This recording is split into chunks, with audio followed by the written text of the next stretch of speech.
नमस्कार मित्रों, उदय India digital में आप सबका बहुत बहुत स्वागत है। मैं हूं दीपक कुमार रथ। आज भारतीयता का शंखनाद में एक ऐसे गौरवपूर्ण दिन भारत के लिए 9 जून 2026। अगर कहा जाए कि भारतीय राजनीति का इतिहास में 9 जून एक महत्वपूर्ण दिवस के रूप में दर्ज हुआ है। प्रधानमंत्री नरेंद्र मोदी ने लगातार 12 वर्ष तक देश का नेतृत्व करने का दुर्लभ कीर्तिमान पूरा किया। मित्रों, लोकतंत्र में चुनाव जीतना एक उपलब्धि हो सकता है, लेकिन लगातार 12 वर्षों तक जनता का विश्वास बनाए रखना और हर राजनीतिक चुनौती का सामना करते हुए सत्ता में बने रहना एक अलग ही अनूठा कहानी कहा जा सकता है। ये केवल किसी व्यक्ति की राजनीतिक सफलता नहीं है, बल्कि उस राजनीतिक मॉडल का भी विजय है जिसने पहले एक दशक से अधिक समय तक भारत की राजनीति को परिभाषित किया है। जब नरेंद्र मोदी ने 2014 में प्रधानमंत्री पद की शपथ ली थी, तब शायद ही किसी ने कल्पना ही किया होगा कि वे भारत की राजनीति के सबसे प्रभावशाली नेताओं में शामिल हो जाएंगे। उस समय उनकी सामने केवल अपोजिशन की चुनौती नहीं थी, बल्कि एक व्यापक वैचारिक और राजनीतिक प्रतिरोध भी मौजूद था। देश के भीतर अनेक राजनीतिक दल, प्रभावशाली बौद्धिक वर्ग, विभिन्न प्रकार की आंदोलन और अंतर्राष्ट्रीय मंचों पर सक्रिय कई समूह लगातार उनकी नीतियों पर नेतृत्व को चुनौती देते रहे। समय समय पर अलग अलग मुद्दे को लेकर बड़े आंदोलन हुए, अनेक राजनीतिक अभियान चलाए गए और सरकार के खिलाफ व्यापक नैरेटिव गढ़ने का प्रयास किया गया। पिछले 12 वर्षों के दौरान दुनिया के कई देशों में राजनीतिक अस्थिरता देखने को मिली। अनेक सरकारें जन दबाव, आर्थिक संकट, सामाजिक आंदोलन या बाहरी प्रभाव के कारण सत्ता से बाहर हो गई। कई देशों में स्थापित राजनीतिक नेतृत्व अचानक समाप्त हो गया और नई व्यवस्थाओं ने उनकी जगह ले ली।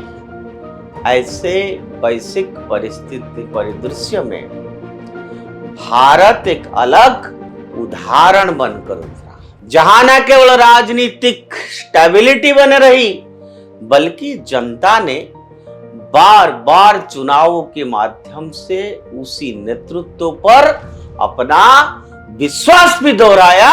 वो है नरेंद्र मोदी। नरेंद्र मोदी की सबसे बड़ी राजनीतिक शक्ति शायद यही रही है कि उन्होंने स्वयं को केवल एक नेता के रूप में नहीं, बल्कि एक व्यापक जन आकांक्षाओं के प्रतिनिधि के रूप में स्थापित किया।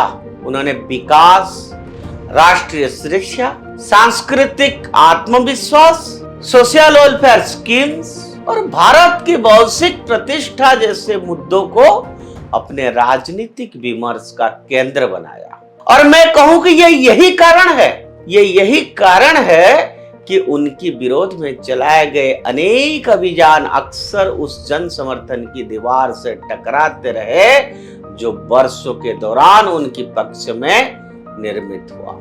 और यह भी उल्लेखनीय है कि मोदी सरकार के कार्यकाल में भारत ने अनेक महत्वपूर्ण परिवर्तन देखे। डिजिटल क्रांति का विस्तार हुआ, आधारभूत संरचना का अभूतपूर्व विकास हुआ, प्रत्येक लाभ हस्तांतरण की व्यवस्था, वैश्विक मंचों पर भारत की बढ़ती भूमिका और राष्ट्रीय सुरक्षा से जुड़े निर्णयों ने सरकार को एक सक्रिय और निर्णायक नेतृत्व की छवि प्रदान की। इसमें कोई शक नहीं है कि यही वो कारक थे जिन्होंने राजनीतिक विरोध के बावजूद जनता के एक बड़ी वर्ग को सरकार के साथ जोड़े रखा। हालांकि किसी भी लोकतंत्र में आलोचना, विरोध ये स्वाभाविक तथा आवश्यक तत्व है, लेकिन मोदी सरकार भी इससे अछूत नहीं रही है।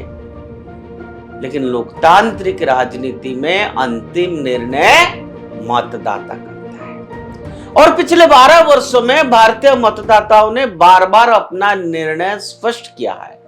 यही तथ्य इस अवधि को विशिष्ट बनाता है। आज जब नरेंद्र मोदी अपने लगातार 12 वर्षों की कार्यकाल को पूरा कर चुके हैं, तब यह उपलब्धि केवल सत्ता में बने रहने को कहानी नहीं है, यह उस राजनीतिक संघर्ष की कहानी भी है जिसमें लगातार चुनौतियां, विरोध अभियानों और वैचारिक टकरावों के बीच एक नेता ने अपना जन स्वीकृति को बनाए रखा।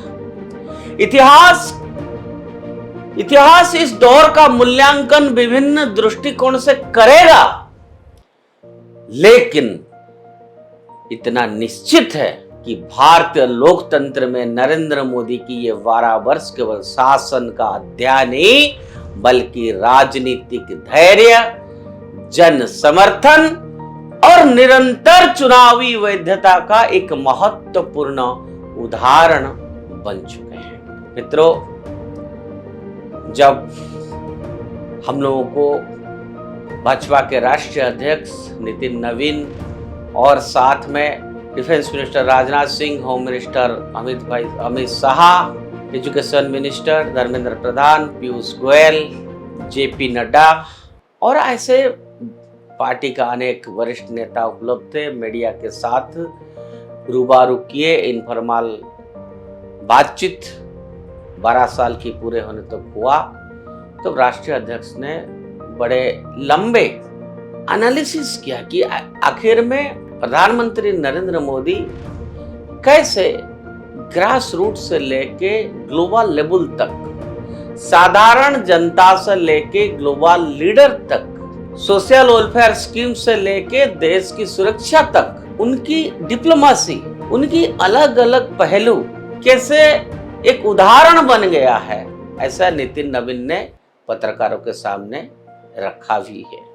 यूं तो पॉलिटिकल पंडित या रिसर्चर्स आगे आने वाला दिन में इस 12 साल को जरूर एनालिसिस करेगा, लेकिन इतना हम कह सकते हैं कि ये 12 साल इतिहास में दर्ज हो चुका है और वो हिस्टोरी के now Narendra Modi is a tallest towering personality and the most popular prime minister of India and most favorable popular leader of the world। आज के लिए इतना। उदय इंडिया से जुड़े रहिए और उदय इंडिया सब्सक्राइब करिए। जय हिंद, जय भारत।